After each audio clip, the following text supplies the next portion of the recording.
গণহত্যার মামলায় দণ্ডিত হওয়ার পর হাসিনার প্রত্যর্পণের বিষয়ে বাংলাদেশের অনুরোধ খতিয়ে দেখছে ভারত। তবে সেই প্রত্যর্পণের শুরুটা হবে আসাদুজ্জামান খান কামালকে দিয়ে, এমন মন্তব্য প্রধান উপদেষ্টার প্রেস সচিব শফিকুল আলমের।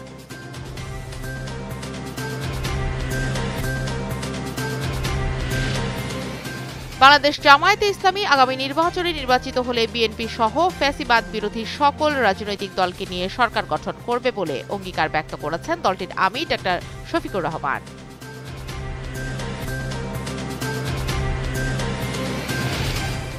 গাজীপুরের টঙ্গী তুরাগ তীরের ইজতেমা ময়দানে শুরু হয়েছে 5 দিনব্যাপী জোর ইজতেমা। পুরো ময়দানে সামিয়ানা টানিয়ে মুসল্লিরা অংশ নিয়েছে এই ইজতেমায়।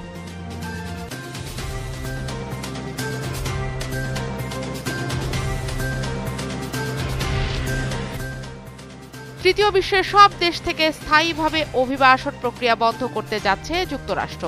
ট্রুথ সোশ্যালে দেয়া এক পোস্টে এমন ঘোষণা দেন মার্কিন প্রেসিডেন্ট ডোনাল্ড ট্রাম্প।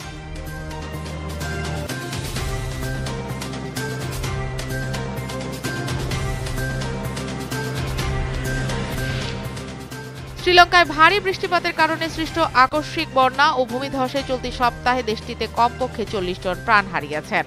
আহত হয়েছেন আরও 10 জন, নিখোঁজ রয়েছেন আরও 21 জন।